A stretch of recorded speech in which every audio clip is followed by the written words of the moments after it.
এখন মুসলমানদের শ্যাডো হিসাবে, কংগ্রেসের শ্যাডো হিসাবে মুসলিমরা কাজ করতেছে। এটা তো অ্যাকচুয়ালি ভারতের সাথে জাতি হিসাবে তাদের সাথে বেইমানি করা হচ্ছে।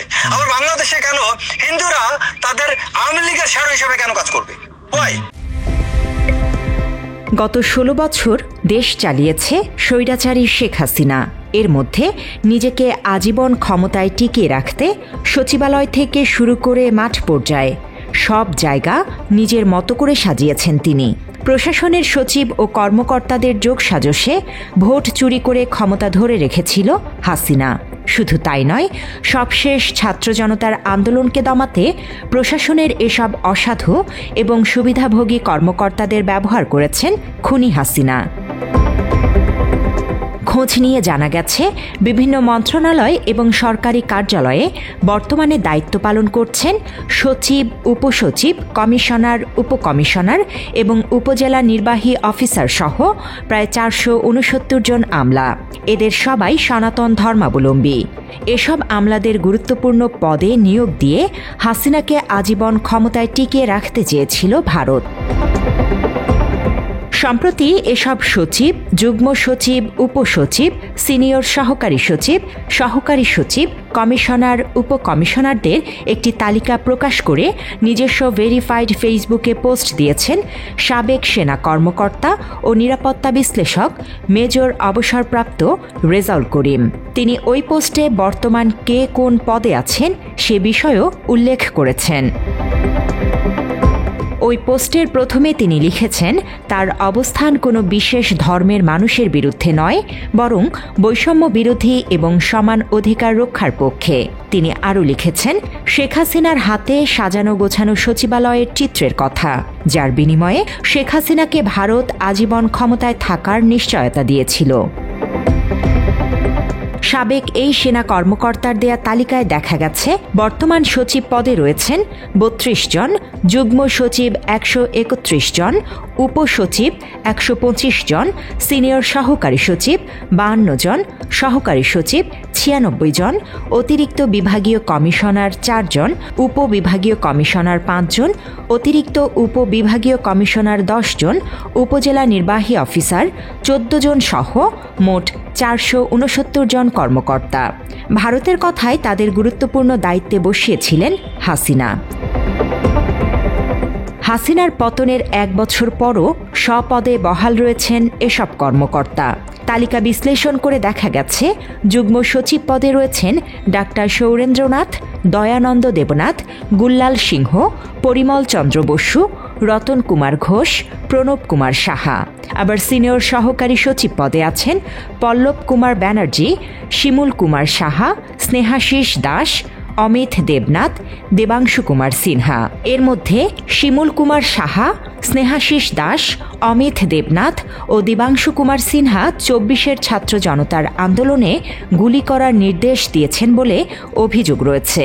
আন্দোলন দমাতে শিমুল ছিলেন রাজধানীর রামপুরা, বাড্ডা, গুলশান, বনানী, উত্তরা এলাকার দায়িত্বে।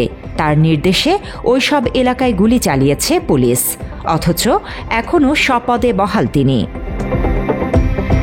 অন্যদিকে সহকারী সচিব স্নেহাশিস, অমিত দেবনাথ ও দেবাংশু কুমার ছিলেন আগারগাঁও, মোহাম্মদপুর, মহাখালী, বিজয় সরণি ও সংসদ ভবন এলাকার দায়িত্বে।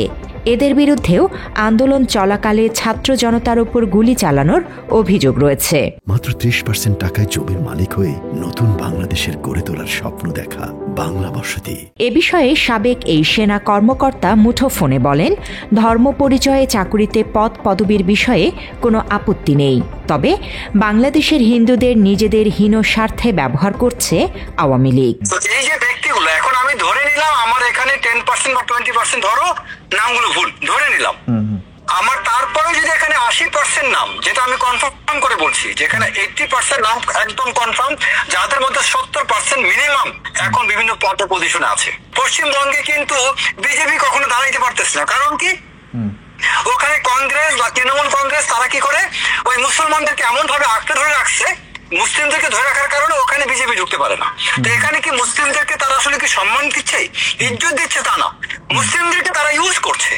একই জিনিসটা বাংলাদেশে হিন্দুদেরকে ইউজ করা হচ্ছে তোমার এই আওয়ামী লীগ কর্তৃক। So, এই বিষয়টা আমি মনে করি এটা আমাদের হিন্দু ধর্মের যারা ভাই বোনেরা আছে তারা কিন্তু আসলে ডিসগ্রেসড হচ্ছে, তারা পশু পাখি প্রাণীর মতো ইউজ হচ্ছে, তারা মানুষ হিসাবে তারা সম্মান পাবে, তাদেরকে কেন পলিটিক্যাল পার্টি ইউজ করবে? আজকে ওই পয়েন্ট অফ ভিউ থেকে আমার এই লেখাটা আমি এখানে দিয়েছি যে আমার কোন ধর্মের বিরুদ্ধে অবস্থান নাও, আমার কথা হচ্ছে এই হিন্দু ধর্মের এই মানুষগুলা তারা বুঝতেছে না যে তাদেরকে যে বাংলাদেশের মানুষ বলে রয়ের এজেন্ট, ভারতের এজেন্ট, ভারতের দালাল, এই গালিটা তারা কেন খাবে? তারা তো বাংলাদেশের মাটিতে জন্মগ্রহণ করছে, বাংলাদেশের মুসলমানের মতোই তাদের অধিকার আছে, হক আছে। যোগ্যতা সম্পন্ন অফিসার থাকা সত্ত্বেও হিন্দুদের বিশেষ ব্যবস্থায় প্রমোশন দেয়া হয় বলেও জানান এই নিরাপত্তা বিশ্লেষক। হিন্দুদের মধ্যে যারা শেখ হাসিনার উপকারে আসে না তারা অবর্ণনীয় কষ্টে থাকে বলেও জানান তিনি। এদেরকে কোটায়ও করা হয়নি, যোগ্যতায়ও করা হয়নি, এদেরকে করা হয়েছে বিশেষ ব্যবস্থায়। That is the point. এবং এদের মধ্যে বিশেষ করে আরো একটা কথা, এদের মধ্যে অনেক ব্যক্তিকে গুরুত্বপূর্ণ পদে রাখা হয়েছে, যে জিনিসগুলো পারপাসফুলি করা হয়েছে। এই গুরুত্বপূর্ণ পদগুলোতে দেওয়ার জন্য আরো অনেক যোগ্য লোক ছিল, তাদের চেয়েও যোগ্য লোক ছিল, সেটা করা হয়নি। বাংলাদেশে যেভাবে হিন্দুদেরকে গুরুত্ব দেওয়া হয়, ভারতে কি মুসলিমরা ওই রকম গুরুত্ব পায়? পায় না। তাহলে আমাদের দেশে এত বেশি গুরুত্ব দেওয়া হচ্ছে মানে কি হিন্দুদেরকে বেশি সম্মান দেখানোর জন্য? তা না, তাদেরকে ব্যবহার করার জন্য। প্রকৃত পক্ষে যেসব হিন্দুরা শেখ হাসিনার উপকার আসে না, তারা কিন্তু আবার অবর্ণনীয় কষ্ট করতেছে। এ থেকে বের হয়ে আসতে হলে কোনোভাবেই ধর্মকে ব্যবহার না করার পরামর্শ দিয়েছেন এই কর্মকর্তা। আমাদের দেশে আমাদের হিন্দুদের ব্যাপারে আমাদের পলিসিগুলো একদম স্পেসিফিক হওয়া উচিত। কোনোভাবেই কোনো ধর্মকে রাজনীতির ক্ষেত্রে ব্যবহার করতে দেওয়া উচিত, সেটা মুসলিম হোক হিন্দু হোক। ধর্ম এখানে কোনোভাবেই রাজনীতির মধ্যে আমার টেনে আনা উচিত না। ধর্ম ধর্মের জায়গায়, কেন ধর্মকে এখানে রাজনীতির ক্ষেত্রে টেনে আনা হবে? আর যদি ধর্মকে এখানে ধর্মভিত্তিক দল থাকতে পারে, কিন্তু ধর্মভিত্তিক দল হলে সেটা হিন্দু ধর্মের লোক মিলে একটা দল করুক, কোনো সমস্যা নেই। মুসলিমের দল করতেছে, হিন্দু ভিত্তিক দল হোক, প্রকাশ্যে হোক। মানে আমি একটা শ্যাডো কেন নেব? আমি শ্যাডো হিসাবে কেন আওয়ামী লীগের জন্য কাজ করব? শ্যাডো হিসাবে কেন আমি মুসলমানের জন্য কাজ করব? ভারতে যেমন মুসলমানদের শ্যাডো হিসাবে, কংগ্রেসের শ্যাডো হিসাবে মুসলিমরা কাজ করতেছে, এটা তো অ্যাকচুয়ালি ভারতের সাথে জাতি হিসাবে তাদের সাথে বেইমানি করা হচ্ছে। আবার বাংলাদেশে কেন হিন্দুরা তাদের আওয়ামী লীগের শ্যাডো হিসাবে কেন কাজ করবে? ওয়াই? সিম্পল ডেফিনেশন, এই শ্যাডো হিসাবে কাজ করাটা বন্ধ করতে হবে। তুমি প্রকাশ্যে তুমি তোমার ধর্ম নিয়ে তুমি রাজনীতি করতে চাও, ওকে ঠিক আছে, হিন্দু ধর্মের লোকজন একটা রাজনৈতিক দল গঠন করুক। যেমন মুসলিম কিছু লোকজন জামাতের সাথে রাজনৈতিক দল গঠন করছে, কিন্তু সমস্ত মুসলিম কি জামাত ইসলামের অন্তর্ভুক্ত? মোটেও না, একটা গ্রুপ। ঠিক তেমনি হিন্দুদের একটা গ্রুপ একটা দল গঠন করুক, সমস্যা নাই। নিরাপত্তা বিশ্লেষকরা বলছেন এসব আমলাদের জন্যই দেশ সংস্কারে ব্যর্থ অন্তর্বর্তীকালীন সরকার, যা সাধারণ মানুষদের ব্যাপকভাবে হতাশ করেছে। এসব প্রভাবশালী আমলাদের জন্য গণ অভ্যুত্থানের খুনিদের বিচারের মুখোমুখিও করতে পারেনি সরকার। শিগগিরই এ বিষয়ে পদক্ষেপ না নিলে দেশ চরম সংকটে পড়বে বলে মনে করছেন তারা, কারণ এদের মাধ্যমেই দেশে এখনও সক্রিয় রয়েছে র।